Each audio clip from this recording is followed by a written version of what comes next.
हृदय से आप कवि हैं, प्रोफेशन से आप पुलिस अफसर हैं, और दोनों में बहुत ही एक बड़ी खाई होती है, क्योंकि कवि जो है वो हृदय से बहुत नाजुक होता है, और जो आम धारणा है पुलिस अफसर की जो छवि होती है वो काफ़ी कठोर होती है। इस छवि से बाहर निकलकर कैसे आप अपने कवि हृदय को जगाकर और इतनी मनमोहक कविताएं लिख पाते हैं? दो बातें कहूँगा मैं। पहली बात तो ये कि मैं तो अक्सर भूल जाता हूँ जीवन में कि मैं एक पुलिस ऑफिसर हूँ। यानी कवि हृदय आपका हावी रहता है। दूसरी बात ये कि पुलिस ऑफिसर के बारे में जो ये छवि बनी हुई है, मेरा मानना उसके बिल्कुल विपरीत है। और वो इसलिए क्योंकि कोई भी पुलिस ऑफिसर हो, पुलिसमैन हो, वो शायद अपना 90% समय विक्टिम्स ऑफ क्राइम के साथ बिताता है। हमारे पास पूरा दिन जो लोग मिलने आते हैं वो किसी न किसी क्राइम के विक्टिम होते हैं, चाहे वो छोटा क्राइम हो चाहे वो बड़ा क्राइम हो।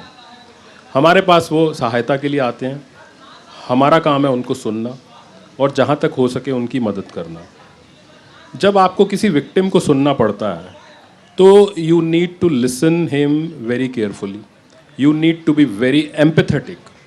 आपको उसके साथ एम्पैथी का भाव रखकर, एम्पैथी का मुझे कोई अच्छा हिंदी शब्द नहीं समझ में आ रहा है, संवेदनशील होकर उसकी बात को सुनना पड़ता है। जब आप इस तरह के माहौल में काम करते हैं तो मुझे नहीं समझ में आता कि पुलिस वालों के बारे में एक अलग छवि के रूप में क्यों सोचा जाता है।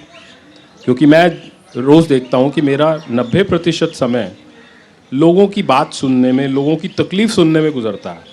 और अगर मैं संवेदनशील नहीं हूँ, अगर मैं ध्यान से उनकी बात नहीं सुनूंगा तो मुझे लगता है मैं अपना काम ही नहीं कर पाऊँगा। 90% समय सर इसमें गुजर जाता है। 10% समय में कैसे आप सर कविता इतनी अच्छी अच्छी लिख पाते हैं? कब सोचते हैं? मैं ऑफिस की बात कर रहा हूँ। बाकी समय भी मेरा है। तो आपके कविता संग्रह में से आज हम क्या सुनेंगे? एक कविता है जिसका शीर्षक है जो नहीं मरा है। जो नहीं मरा है।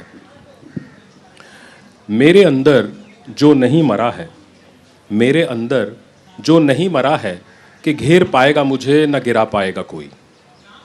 मेरे अंदर जो नहीं मरा है कि घेर पाएगा मुझे न गिरा पाएगा कोई। मैं घुसूंगा भी और तोड़ के भी निकल जाऊंगा हर चक्रव्यूह। मैं घुसूंगा भी और तोड़ के भी निकल जाऊंगा हर चक्रव्यूह। तुम बस देखते रहना निष्पक्ष तमाशाई बनकर, तुम बस देखते रहना निष्पक्ष तमाशाई बनकर।